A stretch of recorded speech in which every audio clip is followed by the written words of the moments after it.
Bismillahirrahmanirrahim. Assalamualaikum warahmatullahi wabarakatuh. Alhamdulillahirabbil alamin wassalatu wassalamu ala sayyidina Muhammad wa ala alihi wa sahbihi ajmain. Rabbi zidni ilma Allahumma anfa'ni bima 'allamtani wa 'allimni ma yanfa'uni warzuqni ilman yanfa'uni. Dipancarkan dari Jalan Masjid Silaturahim nomor 36 Kalimanggis Cibubur Bekasi, Radio Silaturahim dan Rasil Visual untuk Islam yang satu. Ikhwan akhwat yang dirahmati Allah SWT, apa kabar Anda? Semoga dalam keadaan sehat walafiat dimanapun Anda yang dapat mendengarkan dan juga menyaksikan siaran kami. Senang sekali di kesempatan kali ini saya Angga Aminuddin dapat kembali menyapa Anda dimanapun Anda berada. Saya hadir dalam acara Bincang Inspiratif, dan tokoh inspiratif kita kali ini narasumber yang memang sudah familiar, yang sudah biasa kita dengarkan nasihat dan juga ilmu-ilmunya, Ibu Profesor Dr. Amani Lubis. Saat ini saya sedang di kediaman rumah beliau untuk kita tanya-tanya lagi, kita minta lagi nasihat dan juga tausiahnya. Assalamualaikum warahmatullahi wabarakatuh, Ibu. Waalaikumsalam warahmatullahi wabarakatuh. Sehat, Bu, ya? Alhamdulillah rabbil alamin. Alhamdulillah sehat. Ya. Berarti kalau di awal tahun 2020 nih kita belum rekaman sekarang nih, Bu. Oh iya, betul. Alhamdulillah. Tapi bersyukur nih, Bu, kita masih bisa terus silaturahim gitu ya. Alhamdulillah. Lalu masih bisa menyapa pendengar Rasil dimanapun berada. Iya, betul. Dan juga mohon doa nih, Bu, insya Allah di bulan ini kita mengudara di Jogja. Oh, alhamdulillah. Ya. Jadi udah tercover beberapa kota ya. Beberapa kota. Alhamdulillah. Selamat, sukses selalu. Iya. Karena itu, Bu, biasanya pendengar ini yang ada di Jakarta ketika pulang kampung kapan di Jogja. Ada juga pendengar yang di Medan kapan di Medan. Iya, betul. Jadi alhamdulillah gitu ya, ada beberapa hal yang bisa mendukung siaran-siaran Rasil. Iya, alhamdulillah. Baik, Bu Amani, dalam beberapa bulan yang lalu itu kalau nggak salah menerbitkan buku, Bu, ya? Oh iya, betul. Autobiografi Amani Lubis, Namaku Harapan. Iya. Ini bukunya berisi apa, Bu? Isinya tentu kisah hidup, riwayat hidup saya dari kecil, dari lahir sampai sekarang ini, dengan perjalanan lika-liku kehidupan kesana kesini, lalu ya alhamdulillah sampai punya cucu sekarang ini. Cucu baru satu, Bu? Iya, satu. Alhamdulillah. Pas perasaannya udah beda nih kalau udah punya cucu. Iya, betul. Ya, buku ini mudah-mudahan berbagi inspirasi ya, Insya Allah. Perjalanan hidup gitu ya, Ya. dari seorang rektor Universitas Islam Negeri Jakarta. Kalau perkembangan kampus sendiri bagaimana sekarang, Ibu? Oh ya, alhamdulillah kampus katanya udah penuh nih, Bu. UIN Syarif Hidayatullah Jakarta memang sudah terkenal ya, dan itu kampus Islam besar, sehingga saya ketika datang dan menjabat rektor, alhamdulillah tinggal menjalankan, mengkoordinir, mengelola di sana di sini. Ya, insya Allah kita berkembang, mahasiswa bertambah jumlahnya ya sesuai dengan kapasitas kita, kemudian kita tingkatkan terus kualitas, khususnya kualitas lulusan, kualitas dosen. Ya, mudah-mudahan kampus kita juga lebih dikenal lagi di seluruh dunia. Kalau target tahun ini 2020 dari hal kerjasama dengan pihak luar, dengan universitas luar atau apa, lembaga-lembaga dakwah atau lembaga-lembaga lain bagaimana? Wah, banyak sekali. Jadi dari tahun lalu sampai ini di awal-awal ini pun, nah hari ini pun juga sudah banyak yang mau ketemu, melanjutkan komitmen dari tahun lalu, misalnya untuk kalau pemberian beasiswa atau mengutus dosen atau mahasiswa ke luar negeri, dan kita juga menerima mahasiswa dari luar. Ini sangat dinamikanya sangat tinggi kalau untuk kerjasama, karena itu tadi UIN Jakarta memang sudah masyhur. Jadi banyak yang berminat ke sini, baik itu untuk menjadi mahasiswa di sini ataupun kalaupun dosen dia memberi mengajar satu semester atau beberapa kali pertemuan. Ini tentu sangat bermanfaat. Kalau secara langsung, Bu, ada pengaruh nggak dengan kebijakan baru Menteri Pendidikan sekarang nih, Mas Nadiem nih, kampus Merdeka ya?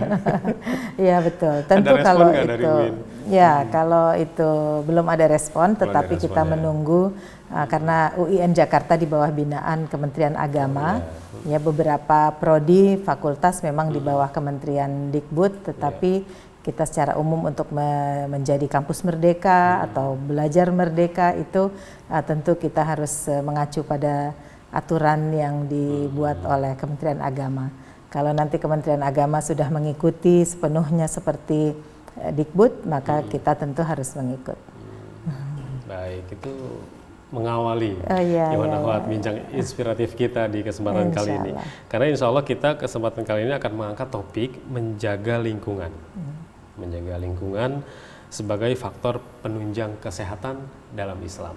Memang salah satu latar belakangnya kita mengangkat topik ini, Bu Amani, ketika dalam 1 bulan ini kan dunia ini dihebohkan dengan satu virus corona gitu ya, yang memang menyerang di Wuhan, yang kalau dianalisa itu dari hewan-hewan satwa liar gitu ya, lalu juga dari faktor-faktor lingkungan yang memang kurang dijaga gitu ya, interaksinya juga dengan manusia itu begitu bebas gitu ya.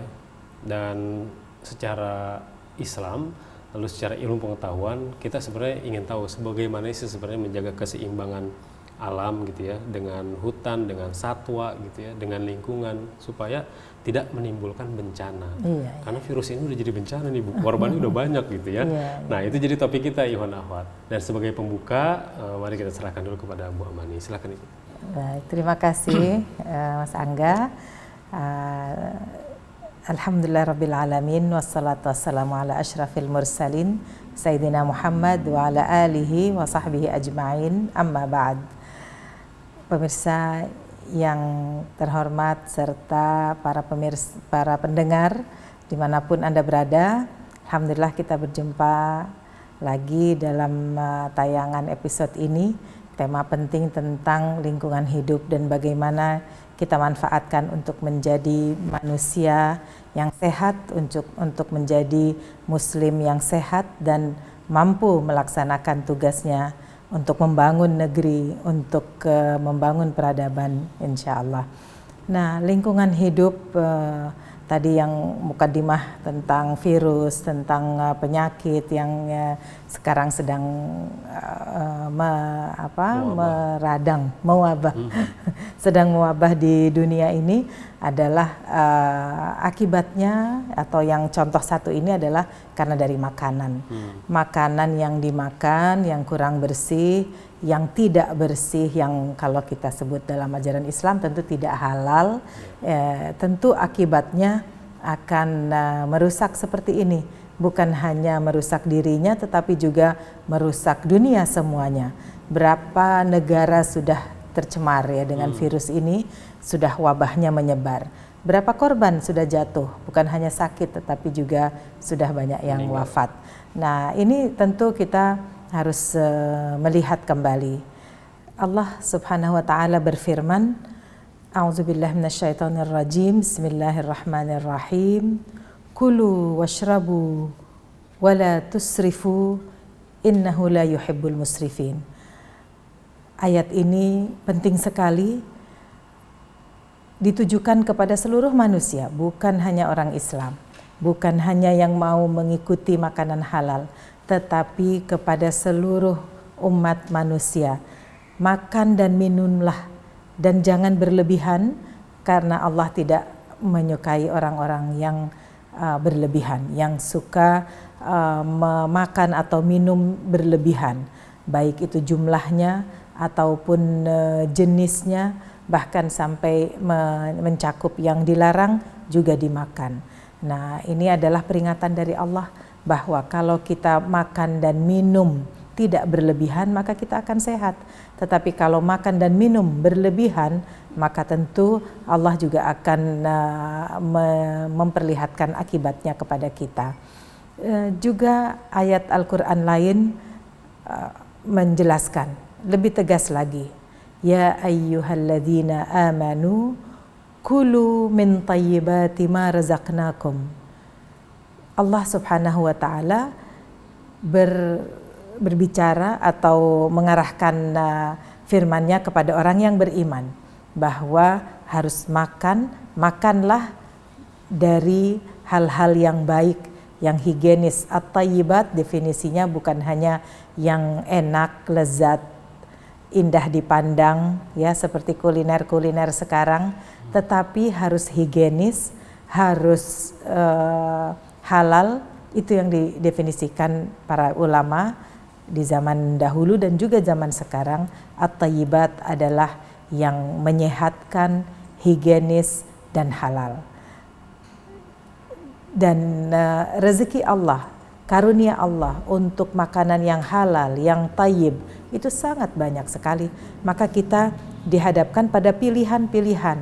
Kalau mau sehat, maka kita pilih yang higienis dan halal.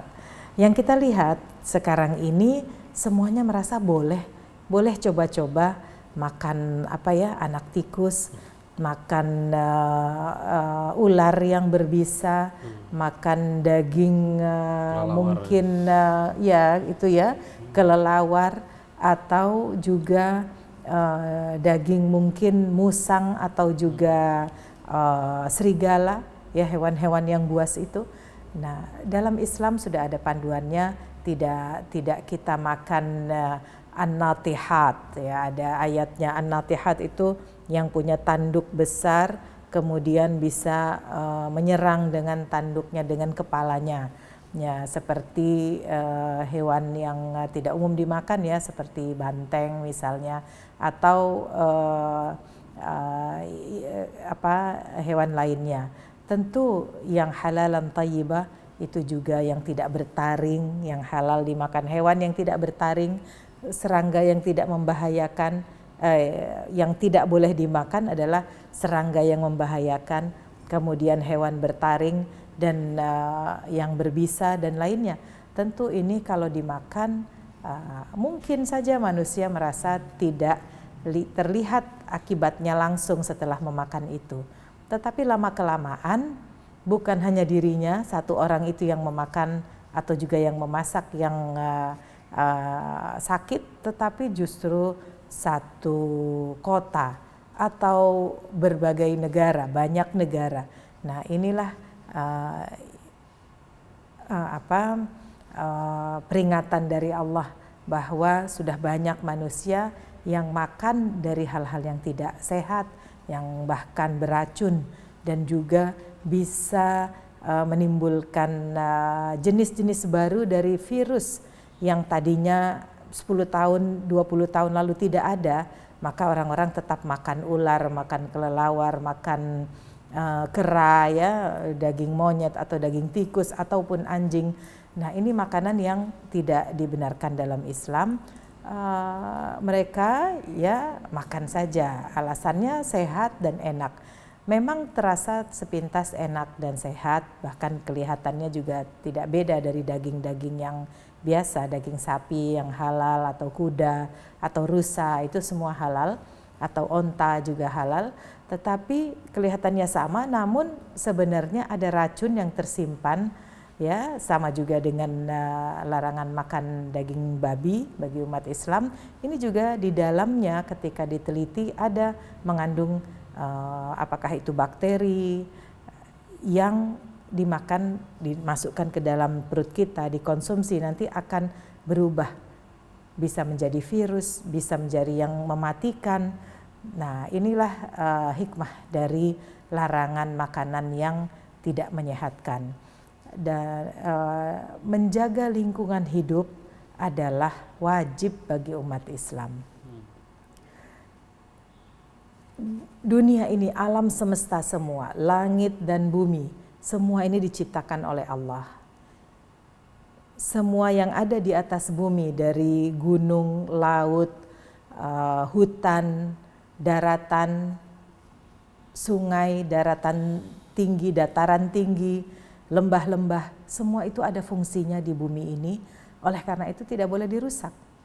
Kalau ekosistem dirusak, apalagi dengan sengaja, dan Allah juga berfirman bahwa sebenarnya perusakan di bumi ini min aidin nas. Jadi adalah ulah dari tangan-tangan manusia juga, ulah dari proyek-proyek manusia yang besar, yang merusak alam, yang tidak juga mengindahkan kelangsungan, keberlangsungan atau kesinambungan dari ekosistem. Maka digali timah banyak-banyak ya di pegunungan, digali emas menggunakan zat yang berbahaya sehingga nanti zat itu zat merkuri ya, itu mengalir ke sungai-sungai lalu membuat pencemaran dan juga ini juga merugikan. Tentu penyakit ini Allah tidak munculkan seketika ketika manusia berulah salah ya, merugikan alam, tidak segera juga hukuman dari Allah, tetapi perlahan-lahan nanti bencana akan datang. Maka kadang kita juga mengatakan wah ini bencana ini sudah takdir Allah. Tapi sebenarnya memang takdir Allah. Semuanya di dunia ini tentu sudah Allah yang mengatur. Innallaha ala kulli syai'in qadir. Apapun yang terlintas dalam benak kita manusia, suatu perbuatan atau amalan, Allah lebih kuasa untuk melakukannya.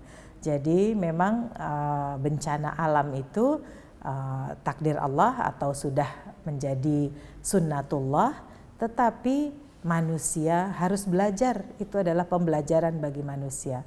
Bagaimana mencegah banjir, bagaimana mengantisipasi apabila ada zalazil. Zalazil itu gempa bumi ataupun infijar burkani ya, erupsi gunung berapi, itu semua kita harus antisipasi dengan ilmu pengetahuan.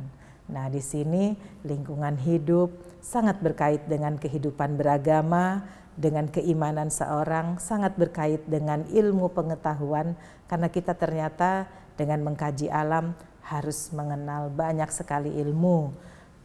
Kita kalau mau ke laut, kita harus bukan hanya berenang ya, atau bagaimana ilmu membawa berlayar perahu atau kapal-kapal. Bukan hanya itu, tetapi kita juga harus tahu ilmu tentang angin, tentang perbintangan untuk mengenal arah di malam hari. Kalau angin, kita mengikut arah angin, kemudian tahu arah ya mata angin sehingga kita tahu tempat yang dituju, apakah itu pulau atau benua. Nah, ini sudah sejak dahulu, sejak adanya manusia, hal-hal ini sudah dilakukan. Di zaman sekarang tentu sudah lebih canggih lagi. Tapi mengapa juga ya masih kurang dilakukan? Nah, ternyata ada kelemahan manusia selama ini selalu bahwa dia selalu melakukan fasad. Fasad artinya pengerusakan, kerusakan, ya, sehingga padahal Allah tidak menyukai orang-orang yang melakukan fasad, melakukan pengerusakan. Innallaha la yuhibbul mufsidin. Nah, ketika begitu kita maka kejadian-kejadian di dunia ini merupakan pelajaran. Kita ambil hikmahnya. Misalnya virus corona ya yang sekarang berkembang. Memang sikap kita ya beragam. Ada yang sangat ketakutan sehingga kita mengatakan bahwa itu virus hanya ada di satu tempat itu, di kota tersebut, sehingga kita tidak menutup komunikasi dengan yang ada di sana. Terus ada yang mengatakan mestinya kita harus bantu yang masyarakat di sana itu sudah kena penyakit, bergelimpangan korban, kok kita malah jauhi, tidak kita bantu dalam satu langkah atau apapun upaya. Nah, akhirnya kita harus berpikir, memang kejadian atau peristiwa ini kita harus berpikir. Secara kemanusiaan kita harus membantu manusia dimanapun yang sedang menderita. Di sini peran ilmu sangat besar. Kita harus membuat strategi bagaimana membantunya. Tetapi kita juga harus waspada, harus mengantisipasi. Seperti langkah-langkah yang dilakukan sekarang, ada antisipasi. Orang yang datang dari kota Wuhan di Tiongkok itu di karantina dengan proses prosedur tertentu supaya diperiksa apakah memang ada virus yang bisa menular ke masyarakat lebih luas. Kalau sudah tidak ada ya alhamdulillah, berarti memang tidak terkena wabah. Ya mudah-mudahan bangsa Indonesia semua terlindungi dari segala macam wabah, tetapi kita memang harus waspada. Saat inilah kita membaca ulang lagi khazanah dari ajaran Islam. Di dalam buku-buku Islam, dalam fikih lingkungan, fikih makanan, fikih penyembelihan hewan, ya, hewan-hewan apa saja yang halal dan bagaimana cara menyembelihnya. Itu alhamdulillah saya ada tulisan tapi dalam bahasa Arab memang ya sudah diterbitkan, tapi saya presentasi waktu itu di mana, di Australia. Ya, dan juga di New Zealand, bahwa karena kita mengekspor terbesar daging sapi, ya? Sapi, domba, ya, kambing dari sana. Maka melalui Majelis Ulama Indonesia waktu itu kita pergi ke sana melakukan seminar besar, dihadiri oleh petinggi-petinggi dari Australia sendiri dan juga New Zealand untuk mendengarkan. Mereka mendengarkan apa tata cara penyembelihan dalam Islam. Mereka ingin tahu supaya dilaksanakan, karena itu syarat bagi Indonesia dan juga pemerintah Indonesia mensyaratkan kehalalan tersebut. Dan alhamdulillah mereka mengetahui standar-standar bagaimana untuk penyembelihan, bagaimana untuk mengemas, ya. Jadi bukan hanya disembelih secara Islami, dibacakan Bismillahirrahmanirrahim, disembelih secara tidak melukai, tidak menyakiti hewan, tetapi nanti kemasannya dari tempat disembelih sampai ke pabrik atau sampai nanti ke Indonesia tidak diperhatikan secara kesehatan, kebersihan dan juga keamanannya. Itu daging kan tadinya benda hidup, kemudian ketika dimatikan tentu akan segera itu bisa terkontaminasi dari udara, dari tempat-tempat mereka dipindahkan atau kemasannya. Kalau tidak jadi justru penyakit, menjadi penyakit. Nah, disinilah pentingnya pengawasan serta bukan hanya dari para ahli, tetapi juga dari ahli agama, karena untuk menimbang apakah persyaratan dari penyembelihan dan persyaratan makanan yang halalan thayyibah itu sudah terpenuhi atau belum. Nah, di sini kita harus menekankan lagi, khususnya kepada generasi muda. Mari kita harus bertekad. Kita harus bertekad memang makanan yang halal itu adalah yang terbaik. Sudah terbukti kalau tidak mengikuti yang halal maka akan ada penyakit-penyakit yang sangat membahayakan. Bahkan kalau di Eropa sekarang ini justru makanan yang diminati, di Inggris misalnya, sangat mudah mendapatkan daging atau ayam yang halal, yang disembelih secara higienis, ya, secara syar'i, betul, sangat mudah, saya sudah lihat. Maka mereka juga sudah mensyaratkan seperti itu, karena mereka percaya bahwa ketika disembelih ayam dengan di leher, ya, di tenggorokan di tempat tertentu, lalu menyembelihnya dari mulai kulit sampai saluran udara sampai tenggorokan, lalu putus betul-betul. Kemudian ditunggu dulu darahnya sampai mengalir, sampai habis berhenti, maka jantungnya sudah berhenti benar-benar, barulah hewan ini dinyatakan mati. Demikian pula domba atau sapi dan lainnya juga harus ada proses darah itu dialirkan. Itu nama dalam fikih zabaih, ya, dalam penyembelihan itu seperti itu. Ternyata terbukti. Dan itu sehat karena kita tahu di tubuh manusia banyak bakteri dan virus. Di hewan juga demikian, dia hidup di alam, makan dari alam. Kemudian tentu di badannya juga banyak bakteri dan virus. Tetapi ketika penyembelihan dilakukan dengan baik, dengan benar, sesuai syariat, kadar-kadar yang digunakan juga benar sesuai standar, maka justru hewan itu sudah meninggalkan atau sudah dibuang penyakitnya, bakteri dan lainnya, lalu jadi halal dan thayyib bagi kita manusia. Nah, anak muda harus tahu seperti ini. Jadi saya sudah keliling banyak negara. Kalau saya memang sudah pasti ya, di dalam hati saya harus cari makanan yang halal. Maka dimanapun saya akan cari. Di dunia sekarang ini sudah mudah sekali, melalui internet kita bisa tahu, tanya teman, kerabat juga sudah tahu di mana makan yang halal. Tinggal kita memang bertekad harus yang halal. Di sini generasi muda, halal itu bukan hanya daging. Kan suka ada suara,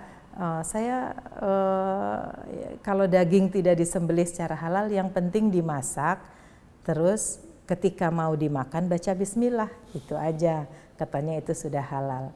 Ya, itu mungkin mazhab yang sangat permisif atau yang sangat memudahkan.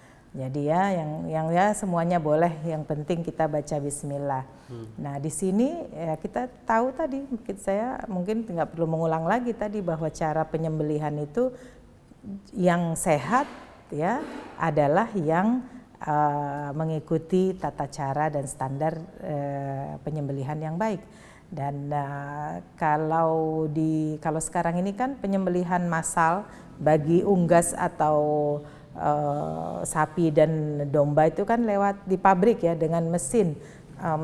Mereka dijejer begitu, kemudian pisau melewati pisau, seret gitu, semuanya langsung terputus leher dan lainnya. Tapi mereka masih tergantung, darahnya berarti nggak turun, darahnya masih di badan. Ini kan bahaya ya. Jadi darahnya masih di badan. Dan inilah yang bisa menimbulkan penyakit yang ada, bakteri yang ada di unggas atau di hewan itu pun masih ada di tubuh mereka, tubuh hewan itu. Nah, kalau kita konsumsi lagi, nah maka akan hidup dan akan bereaksi. Menarik sekali Bu ya, ternyata Islam itu sudah mengatur bagaimana cara menyembelih, lalu bagaimana memperlakukan hewan.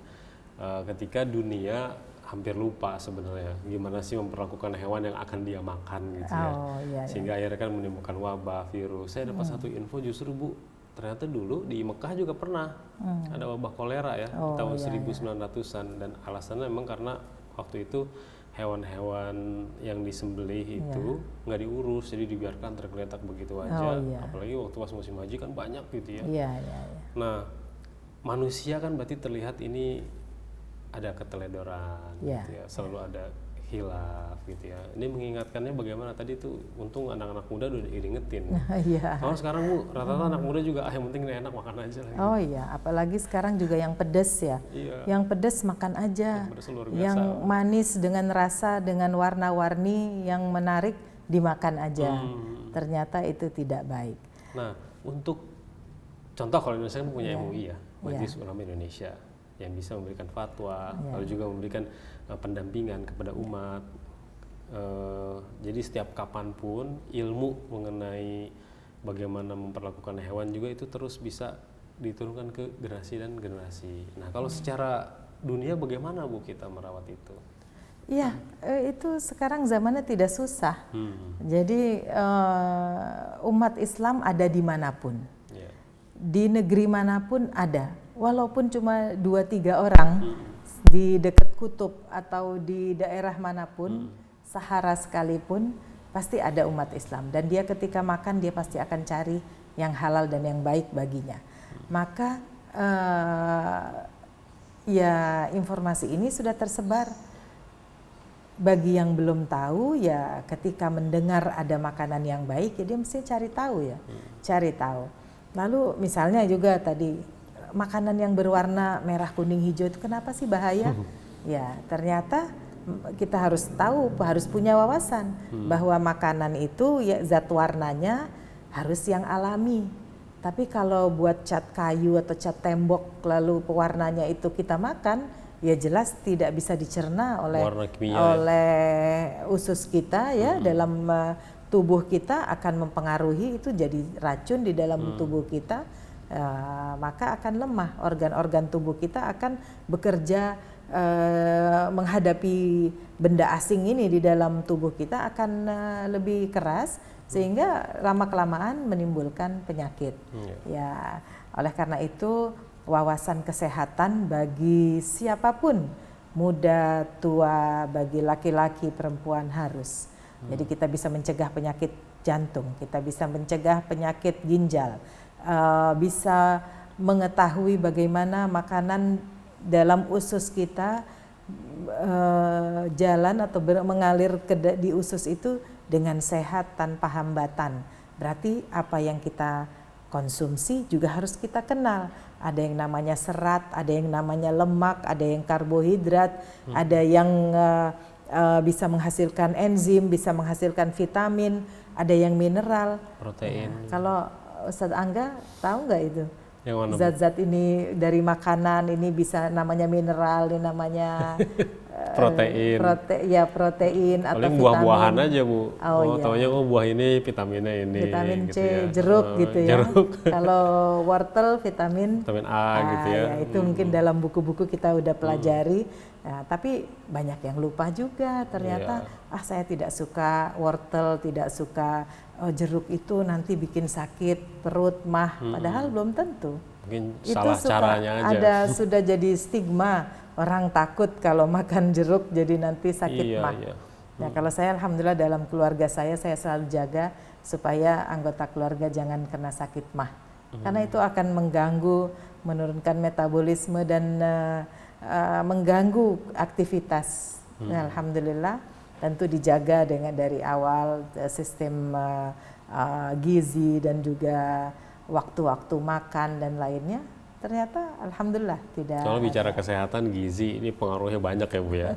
Pada aktivitas, lalu juga pada kualitas kerja, juga pada kualitas anak. Tentu. Ya, kesehatan secara umum ya.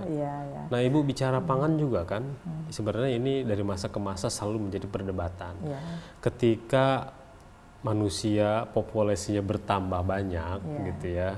Akhirnya mereka tuh mengorbankan hutannya untuk dibabat, menanam sumber makanan mereka gitu ya, untuk lahan ternak kah akhirnya jadi peternakan, atau untuk pertanian kah, untuk lahan pertanian atau perkebunan kah, karena memang tuntutan hidup manusianya makin banyak gitu. Betul. Akhirnya hutannya habis. Ada istilah akhirnya nggak dijaga sih lingkungannya. Nah, menyelaraskannya menurut Islam tuh gimana sih Bu supaya alamnya juga memang kan diciptakan untuk manusia gitu. Betul. Nah, di dunia ini ada kewajiban tambahan bagi Indonesia, baik itu pemerintah maupun masyarakat, rakyat, untuk menjaga hutan. Karena tidak semua negara punya hutan. Khususnya yang namanya hutan tropis, yang tadi itu untuk menjaga keseimbangan, baik itu untuk udara, terjaga dari polusi, kemudian air, juga adanya pohon itu adalah mengikat air di bumi sehingga tanah tetap subur, tidak terjadi menjadi kering, tanah tandus lalu menjadi Sahara seperti di timur Indonesia. Itu memang karena cuaca agak panas, maka tanah-tanah pertanian dibiarkan makin mengering, tandus lalu menjadi pasir. Desertisasi namanya. Desertisasi artinya menjadi desert, menjadi padang pasir. Nah itu harus ditangani secepatnya, harus diberi air ya, harus ditanami dengan jenis-jenis tanaman yang memang cocok di sana. Ini sebenarnya dalam rangka memenuhi pangan bagi semua masyarakat. Namanya ketahanan pangan. Ketahanan pangan kita luar biasa. Selain masyarakat Indonesia juga banyak, kewajiban kita untuk ke dunia juga menjaga lingkungan, kemudian mempertahankan supaya rakyat semua bisa makan. Maka sekarang teknologi sudah maju. Jadi alhamdulillah saya lihat Indonesia ini menanam padi panennya 3 kali setahun. Iya. Ada di satu lahan cuma 2 kali. Bahkan kalau di negara-negara luar, misalnya seperti Maroko, Mauritania, Afrika Utara, kalau menanam gandum cuma 1 kali. Setahun. Iya, setahun. Berdasarkan Nunggu musim. hujan, nunggu musim hujan baru Tergantung. ditanam. Nah, berarti kita bersyukur kita bisa bertanam terus sepanjang tahun sampai 3 kali panen. Tapi ini pun kalau tidak diantisipasi, ada tanahnya itu bisa lelah. Tanah kan bisa lelah. Mineral dan zat-zat yang dibutuhkan untuk menumbuhkan tanaman itu bisa habis. Maka ada ya, kalau di ilmu pertanian mungkin ada bergantian nanamnya, jangan padi terus, bisa ganti jagung, bisa ganti yang lainnya. Itu ada dalam rangka memberi istirahat sebentar untuk tanah supaya dia hidup kembali dan bisa memberikan kualitas tanaman yang lebih baik.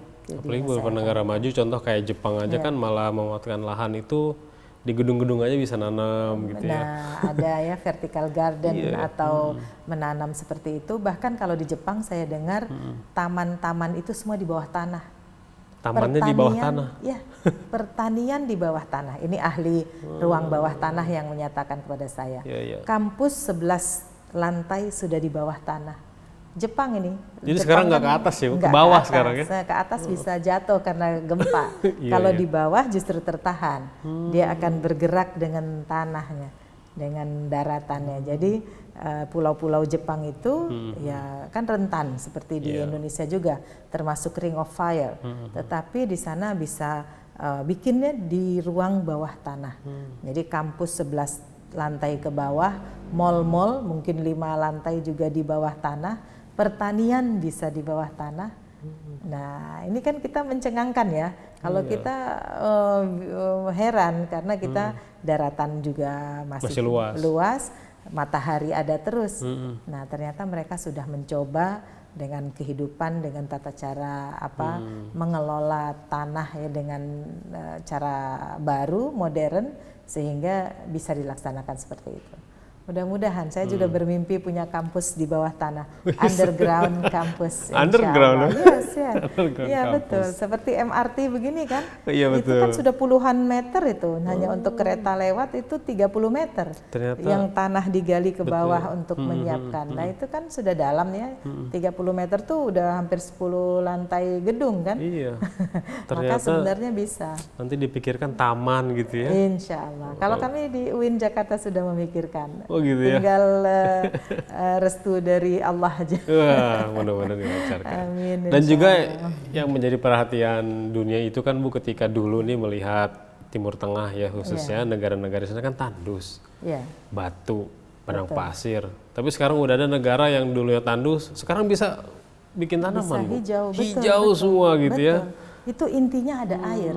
Intinya ada air. Karena kan gini, ada api, panas, dipadamkan dengan air. Ada batu, kalau kita lihat patah ya juga kan, yang bisa menghancurkan batu, membentuk legokan gitu ya dalam batu adalah tetesan air. Air yang begitu lembut, bahkan tidak kelihatan, tapi kalau netes terus-menerus di batu, dia akan jadi cekung begitu. Itu ada istilah Sundanya Bu, cikaracak ninggang batu, laun-laun jadi legok. Nah, oh gitu bahasa Sundanya. Iya. Seperti kalau dalam bahasa Arab, kalau mengukir di batu itu akan ada selama-lamanya. Kalau di air, kalau di air tidak ada. Nah, tapi air adalah yang memadamkan. Kisah Al-Quran juga demikian, yang api ya dengan izin Allah, mukjizat Nabi Ibrahim, api bisa tidak panas, ternyata bisa dingin, tidak membakar Nabi Ibrahim. Nah, air yang bahaya bagi satu kaum ternyata bisa menyelamatkan kaum yang lain. Air Nabi Musa bisa selamat. Ini fenomena kisah-kisah di dalam Al-Quran tentang air, angin, laut, itu semuanya banyak kisah-kisahnya. karena di sini supaya kita berpikir memanfaatkan alam semesta ini dengan baik, jangan mengeksploitasi apalagi merusak. Tapi kita pikirkan dengan baik sehingga kita bisa menciptakan tadi ketahanan pangan. Semua masyarakat dunia ini sudah, ya sekarang masyarakat dunia 7 miliar, maka untuk mempertahankan mereka bisa hidup, makanan, maka sekarang dikenal makanan olahan. Ya, makanan diolah, jagung daripada cuma bisa dibuat ya dikeringkan, apakah itu menjadi pakan untuk hewan atau juga untuk ditanam lagi jadi bibit untuk manusia menanamnya, atau jadi makanan direbus, dibikin berondong begitu, ternyata bisa diolah lagi dengan bermacam-macam, bisa diambil tepungnya, itu namanya mengolah ya, teknologi pangan. Betul. Sehingga jagung itu tidak langsung habis, tidak rusak dengan masanya yang pendek, tetapi bisa diolah. Inilah keunggulan dari manusia yang bisa berpikir, dia bisa mengolah supaya bertahan. Diolah jadi awet, tahan lama. Demikian juga singkong. Kalau singkong dibiarkan panen, dibiarkan sebentar busuk kan. Betul. Tapi nanti diparut, diambil acinya, dibikin kanjinya, aci ya atau sagunya, itu malah bagus, bisa dibuat, disimpan di tempat kering, bisa diolah makanan lainnya. Begitu juga kayak ikan daging juga kan diolah sekarang. Begitu pula. Jadi ikan daging nyimpennya susah kalau masih hidup atau masih basah. Ternyata kita bisa olah, bisa dihaluskan, campur dengan yang lainnya, lalu disimpan di tempat pendingin, sudah aman. Nah, inilah yang tantangan kita untuk menyediakan makanan yang sehat. Tapi kenapa manusia, kita kembali lagi ke makanan yang tidak sehat tadi? Kenapa manusia mau makan kelelawar? Kenapa ya, Bu? Subhanallah. Tapi sih katanya ada yang, ini budaya turun-temurun, dibilang gitu. Ada yang juga karena enak, aneh juga sih. Subhanallah. Tapi kan ya manusia diajak berpikir, mudah-mudahan setelah ada bencana ini bisa berpikir dan tidak mengkonsumsi, karena ternyata di belahan dunia lain, khususnya di dunia muslim, itu tidak dimakan. Maka ya ini berarti ada bahayanya. Nah, kearifan lokal itu penting. Kearifan lokal ada yang bagus, berarti kalau kearifan di sana tidak bagus, memunculkan bahaya, lihat lagi kearifan lokal di tempat lain. Itu gunanya dalam Al-Qur'an, memang kita harus inna khalaqnakum syu'uban wa qabaila lita'arafu. Nah, jadi kita berada dimanapun di dunia ini, kita harus saling kenal. Tidak bisa mengisolir diri atau menutup diri. Nah, jadi kita harus memang mengenal, membaca. Subhanallah, kembali lagi kepada ayat Al-Quran. Iqra itu ayat pertama, wahyu pertama Allah Subhanahu wa ta'ala diturunkan kepada Nabi Muhammad. Iqra. Disinilah kita jadi harus membaca semua ilmu, ya, wawasan atau tradisi budaya dari tempat-tempat yang beragam. Ya, saya alhamdulillah cerita sedikit, ini baru datang dari Mauritania. Ya, Mauritania itu tahu ya di mana? Itu di Afrika, Bu. Ya, Afrika Barat, sudah di tepi lautan Atlantik. Berarti dekat sama Angola Angola di Afrika Tengah. Ya, ini di barat, di selatan Maroko. Tunisia masih deretan itu. Ya, Tunisia di utara, tapi ini Maroko. Kemudian Aljazair, di bawahnya ada Mauritania. Sebelahnya itu Mali, Senegal. Di selatannya ada Pantai Gading. Togo. Ya, Togo, Guinea Bissau. Seperti itu, negara-negara kecil-kecil di sana. Subhanallah, kalau kita lihat alamnya memang sedikit sekali hijau, ya. Tetapi mereka bisa menanam tadi itu karena ada air, dimanfaatkan, tidak dibuang begitu saja di laut. Saya lihat kalau di negara-negara yang ada Saharanya pasti mereka membendung. Penduduknya banyak Muslim, Bu? Kalau di Mauritania semua Muslim. Muslim ya? Ya, semua Muslim. Tetapi di sana ada gereja. Saya lihat satu ada gereja tua, karena mungkin orang-orang pendatang ya, tapi kalau penduduk asli sampai sekarang mereka 100% Muslim dan cuma 4,5 juta. Wilayahnya besar sekali, 1 juta lebih kilometer, umumnya Sahara, negara masih berkembang artinya belum maju. Tetapi potensi alamnya banyak. Mereka mengatakan bahwa kita punya emas, kita punya gas, tidak bilang minyak ya, tapi gas alam kita punya. Lalu pertanian, perikanan karena dari lautnya. Dan punya pantai sih ya, punya laut. Iya, punya. Nah, jadi tetapi mereka memang belum melakukan ekonomi terbuka, ya, pariwisata yang bebas tidak. Jadi belum, makanya bertahaplah di sana. Tapi semangat keislaman, khususnya kalau di sana dikenal dengan tasawufnya. Jadi mereka dikenal sebagai ahli zikir. Pernah dengar mazhab Shinqiti? Shinqiti ya, kalau mungkin di pesantren-pesantren yang zikiran itu Bu ya? Iya, selalu zikir. Atau di sana juga ada Naqsyabandiyah, ada Syaziliyah, ada Tijaniyah. Berarti memang aliran tasawuf. Iya, di sana berkembang, hampir semua masyarakat pasti mengikuti itu karena mereka percaya bahwa dengan mendekatkan diri pada Allah Subhanahu wa taala, kehidupan mereka akan lebih tenang. Kayaknya daerahnya lebih tenang, Bu. Lebih tenang. Di sana memang tidak ada konflik. Walaupun saya ke sana untuk seminar ya, konferensi besar tentang moderasi ya, tentang wasatiyat Islam dan menentang pembunuhan. Gitu. Jadi anti pembunuhan. Berarti negara yang masuk ke organisasi Islam juga? Iya, Oki, salah satu negara Oki, Mauritania. Bahasanya bahasa Arab.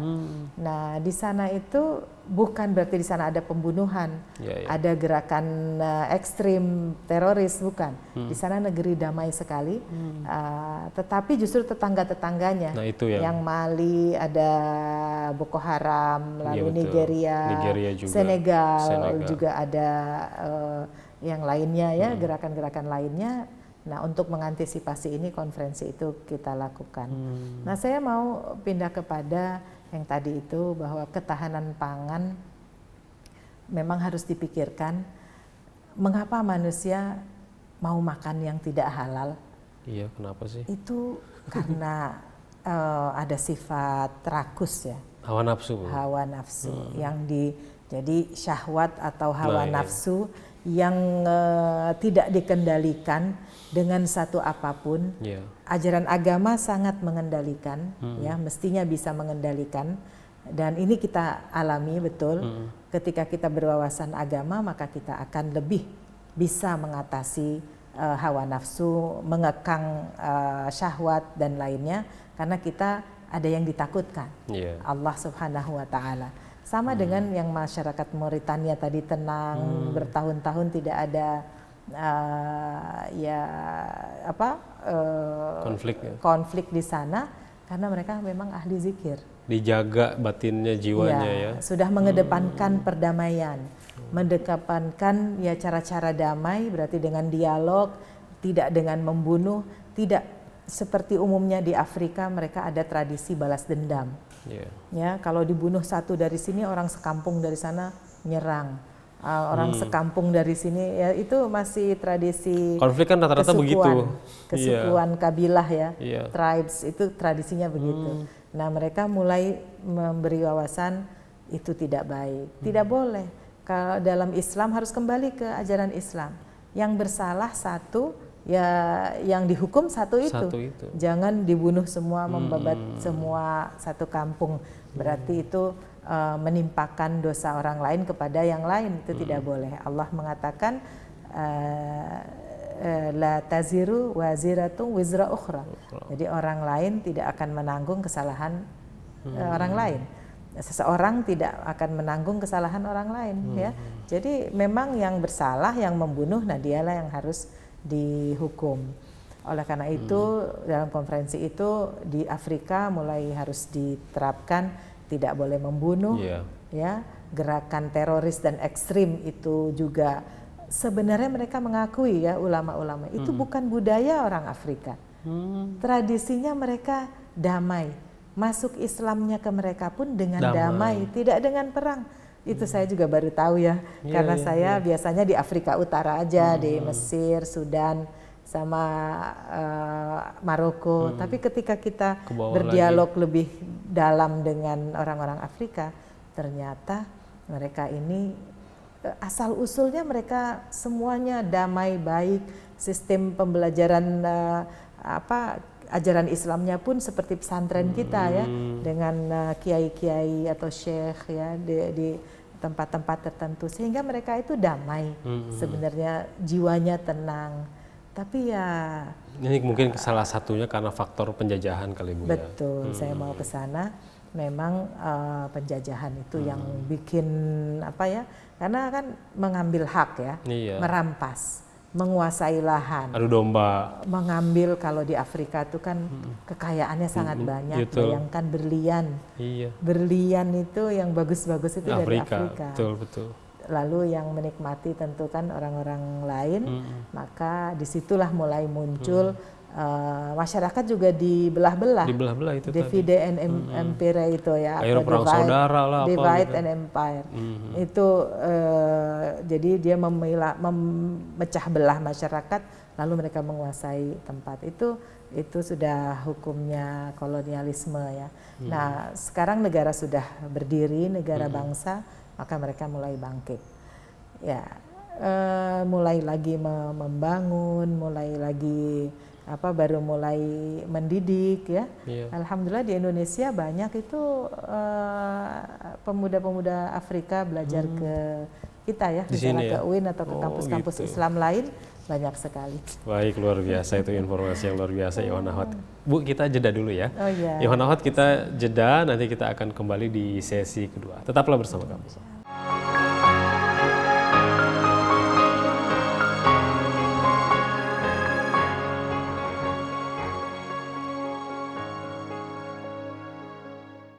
Ikhwan Akhwat yang dirahmati Allah SWT, terima kasih masih bersama kami dalam Bincang Inspiratif. Kali ini bersama Profesor Amani Lubis, Rektor UIN. Kalau saya biasanya nyebutnya UIN aja langsung. UIN Jakarta, Universitas Islam Negeri Jakarta. Menjaga lingkungan sebagai faktor penunjang kesehatan dalam Islam. Tadi di sesi pertama sudah banyak sekali yang kita bahas, dan sebagai penutup di sesi kedua ini Bu, kita sudah bicara pangan, bicara lingkungan. Sebenarnya makanan itu seberapa besar mempengaruhi tingkah laku manusia, sehingga tadi nafsunya nggak terjaga lah, hawanya juga pengennya perang. Bagaimana itu Bu? Ya, subhanallah. Memang betul makanan kita ini mempengaruhi tubuh kita. Di dalam tubuh kita ada jiwa, ada hati, ada pikiran. Maka makanan yang kita makan juga mempengaruhi jiwa kita, mempengaruhi akal pikiran kita, budi rasa kita.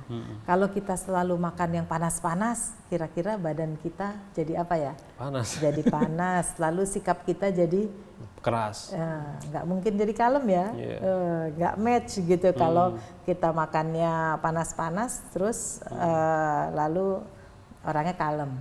Mungkin kalem karena ya memang tidak ada yang memicu supaya dia jadi keras atau jadi panas. Nah, makanan yang ini juga mempengaruhi. Misalnya maka ada dalam sekarang ini orang beralih kepada vegetarian, ya, makanan yang nabati saja, selain lebih sehat katanya, terus juga biar jiwanya juga bersih, supaya juga lebih kalem. Kalau yang makan biasanya banyak protein hewani khususnya, maka dia akan panas, lalu akan juga akan sulit untuk melakukan hal-hal yang bersifatnya yang sifatnya memerlukan ketenangan dan juga kehati-hatian. Nah, memang ini tergantung orang ya, tergantung lingkungan dan lainnya. Namun yang saya yakin bahwa kalau makanan yang halal itu pasti baik. Kalau makan pedas kan halal ya, cuma kepedesan aja nanti dia dan mempengaruhi sikapnya dia. Nah, juga ada penyakit yang diakibatkan oleh itu. Sebenarnya cuma banyak orang yang memungkiri, ingkar, enggak ini enak gitu cabai, padahal ya ada juga mudaratnya. Dan kalau makanan misalnya yang nabati pun saja itu juga terbukti pastinya akan kurang. Banyak hal mineral ataupun protein kurang. Jadi yang bagus itu adalah yang seimbang. Seimbang, makan sayur juga, makan protein juga dengan kadar tertentu sehingga dia seimbang, bisa sehat jasmani dan rohaninya juga. Nah,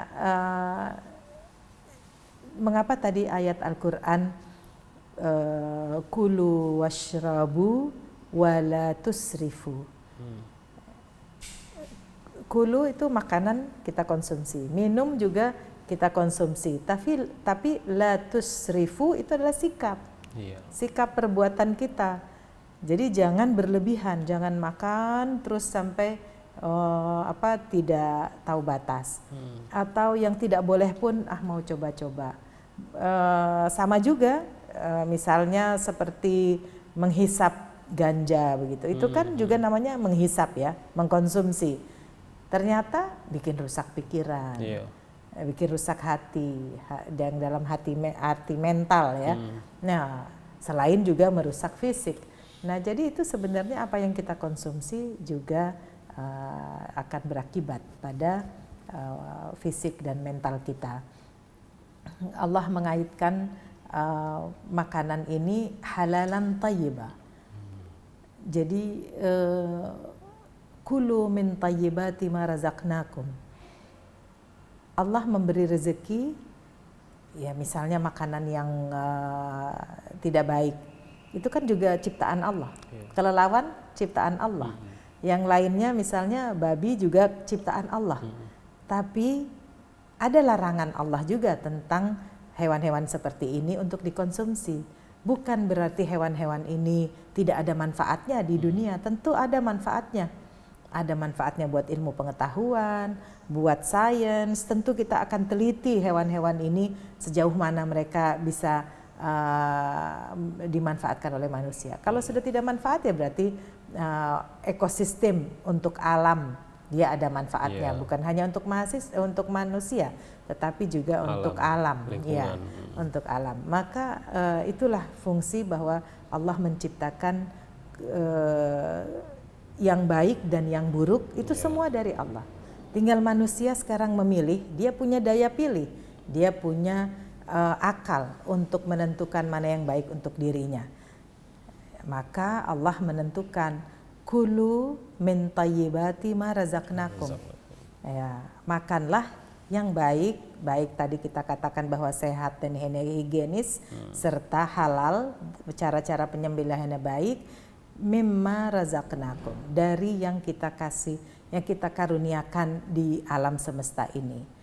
Nah, itu untuk manusia berpikir terus menerus mana makanan ya, asupan yang sehat baginya sehingga kita melaksanakan ayat ini dengan benar. Dan dalam Islam semuanya udah lengkap Bu ya. Iya. Dari mulai perencanaan, menyiapkan makanan, pangan, mengelola gitu. Jadi setelah itunya juga tetap ada gitu ilmunya. Harus diikuti terus ya, yang bersih dan yang sehat itu. Kebersihan dan kesehatan. Nah itu Iwan Ahwat. Itu kata kunci tadi Bu. Iya betul. Terima kasih Ibu ini atas bincang-bincang kita di kesempatan kali ini bersama Iwan dan Ahwat. Semoga bermanfaat. Demikianlah Iwan Ahwat bincang inspiratif kami dengan Profesor Ahmani Lubis. Semoga dapat memberikan pencerahan bagi kita semua. Insya Allah kita jumpa lagi di pekan yang akan datang. Saya Angga Aminuddin yang bertugas ditemani oleh Muhammad Neza dan Rizal Al-Haq undur diri. Billahi taufiq wal hidayah. Subhanakallahumma wa bihamdika asyhadu an la ilaha illa anta astaghfiruka wa atubu ilaik. Assalamualaikum warahmatullahi wabarakatuh. Waalaikumsalam warahmatullahi wabarakatuh.